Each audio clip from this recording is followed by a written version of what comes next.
Hello my friends, it's Jen Pitta with By the Shore Stamping. Welcome into another edition of Teach Me Tuesday. Today I'm going to actually show you something that I was inspired to do from the catalog. Actually, let me pull this out. I should have pulled the page earlier, but hang on one second. I don't know if you've noticed, but in the catalog, they do a lot of tips and tricks that you can actually, if you read the catalog, I usually just look at the pretty pictures, but if you actually read the catalog, they do some really cool little techniques and stuff right in the catalog. And right here, they talk about the no-line watercolor look. So it just gives a really soft, muted look, and you don't see like the edges of the stamping. It just looks like like you hand-colored or painted a butterfly. So I wanted to try that technique, and that's what I did here. So the basic gist of it, all you have to do is use the Sahara sand ink and stamp off before you stamp on your watercolor paper. And then we're going to watercolor like usual. We're using our aqua painter. So let me show you how I did that. So I'm starting with a 3x4 piece of our watercolor paper and Sahara sand ink. I'm using the Beautiful Day stamp set. This is an oldie, but I love this one. It's a lot of fun. It's especially therapeutic if you like to color, because it's got these really big, bold, like stained glass window kind of things. So I'm going to go ahead and stamp it on my grid paper first, and then I'm going to stamp on my watercolor paper. And you're going to see that's a really, really light impression, which is what we want. And I'm using, other than the Sahara sand today, I'm using terracotta tile, flirty flamingo, and soft seafoam for my colors. I'm going to start with the soft seafoam, and I'm going to use my aqua painter. So what you're going to do is you're going to actually squeeze the cover of your ink pad so that you get some ink on the cover itself, like that. And then I'm going to pick up the ink right from there. So I'm going to go ahead and just grab some of that, and I'm going to watercolor right onto my butterfly. I'm going to try and keep a straight line here as much as I can, but I'm going over the Sahara sand at the same time. So I'm going to go ahead and do these 4 little increments here with the soft seafoam, like that. And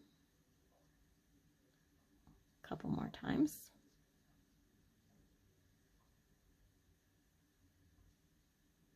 Like that. And I'm going right over the outline of the butterfly. So I'm covering that Sahara sand. Whoops, I'm trying to stay straight, but it's okay if it goes a little astray. It's watercolor after all. So there. So I did the green. I'm going to just go ahead and wipe off my excess here. I'm going to actually put this away for a second. I'm going to set this aside for a moment. We're going to go ahead and grab some of the other supplies for our card. I'm using a thick Whisper white base. It's 4 1/4 by 11 folded this way. I'm actually going to have it be a side fold open. So I'm going to grab that first, and I'm using a piece of that really pretty ornate garden cardstock. I'm not going to do this side because I think the butterfly would be too busy if I was to do that. If I was going to just leave it like this, maybe that would work. But I think with the finished watercolored butterfly, it's going to be a little too busy. So I'm going to go ahead and flip it over and use the solid green side. And I'm just going to tape this down. But this paper is from the Ornate Garden Suite, which is an early release from the annual catalog. It's currently available. It's beautiful. And I've used it on a couple of Teach Me Tuesdays recently. So if you haven't seen those, go back and check those out, because I show those off a lot and they're really, really pretty. Okay, so I'm going to go ahead and grab, I have a 1 inch by 5 strip of the soft seafoam cardstock. And I'm just going to do banner ends on this. So I cut in the center and then go corner to center, and then the same here. So let's cut in the center and then corner to center, like that. So then I have my little strip. All right, I'm going to set this aside again because I think the green should be dry for enough that I can do the next color. So my next color is going to be Flirty Flamingo. So I'm going to do the same thing. I'm going to squeeze the ink pad, get some ink on the cover. If you don't like the ink in your cover, you can actually use, dang it, a block, and then put the ink refill right on here and use, pick up the ink right from the block instead. So I'm going to go ahead and set that aside. I think I can actually, let's try and remove that. I don't know if it'll work on watercolor paper, but I have my little sand eraser here. See if I can get rid of that. If not, oh well, it's watercolor. We'll make it work. There we go.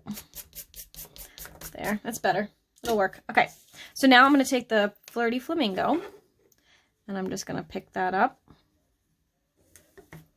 And I'm going to color in some of these little windows with the Flirty Flamingo. And again, I'm going to go right out to the edge, so I'm covering up that Sahara sand. There we go. And right up to the edge of the wing here. I'll grab this. I'm gonna do, I tend to sometimes do like right around the, like when I color too, I do this. I color right around the edge, so I put a little boundary in there for me, and then I color the inside. Okay. I'm just gonna pull that ink. There we go. Let's do this one.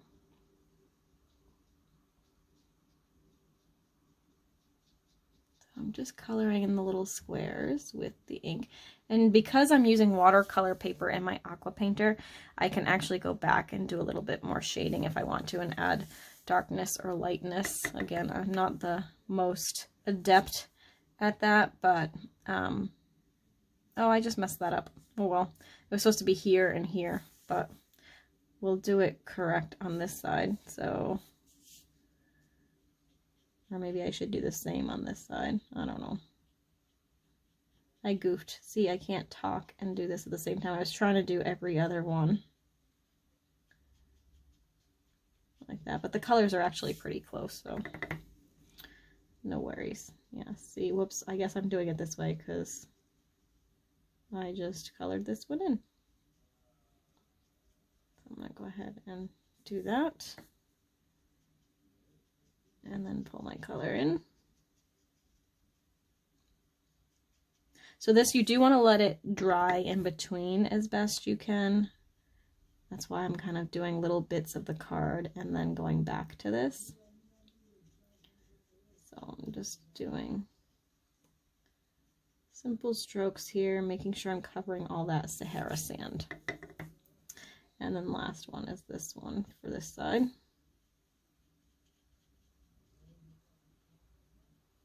Again, all the way up to that Sahara sand edge. And then just filling in the inside. There we go. Okay, and I'm not making it super wet, so it will dry pretty easily, hopefully. I'm going to set that aside again. We'll clean off our blender pen. It's getting a little bit dry, so I'm going to squeeze a little more water into it and just get that out. And I'm going to set that aside again. Now we'll go back to our paper. Careful not to put it in the wet paper. I'm going to go ahead and attach a gold. This is 3 1/4 by 4 1/4. And it's just gold foil. And I'm going to go ahead and lay this flat on my card base.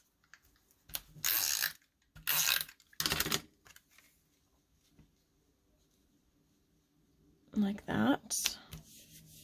And then this can just go right across the middle. Stick that right in the center of the card. Like that. Okay. Now we can go back to this, and I'm going to grab my terracotta tile, which is the last color. Again, I'm going to squeeze the cover, and then I'm going to open that up so I have ink on the front cover. And now I'm going to do the same thing we did before, but with the darker ink. And this side obviously is going to have 2 of them back to back because I goofed up. Now it's super watery. I probably put too much on there. But it's okay because I'm on the watercolor paper. So even if it's really, really watery, it will dry. Just take a little bit longer. It will soak into that watercolor paper. Again, I'm going all the way out to the edge so that we cover all of the Sahara sand edges.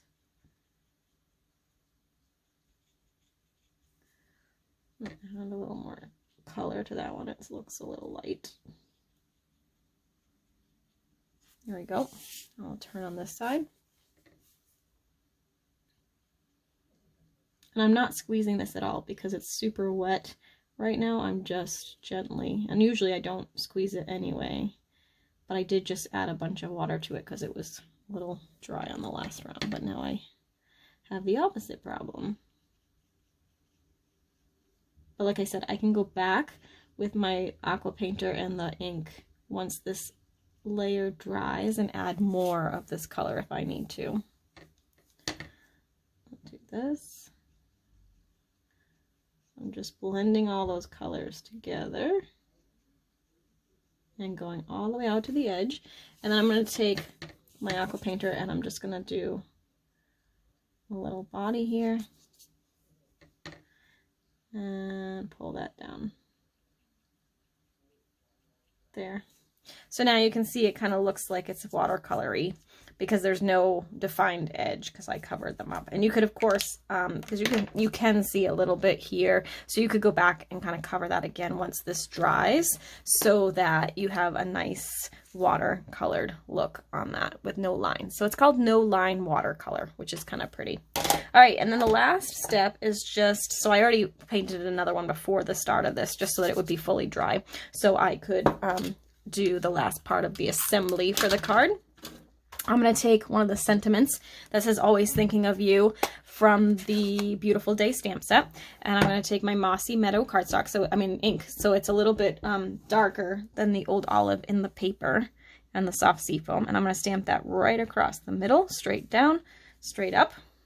Again, it's very important that that butterfly is dry before you do that, otherwise that's going to all turn into an inky blobby mess.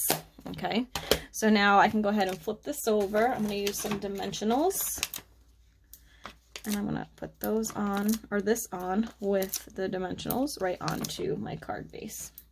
So I'll take these off.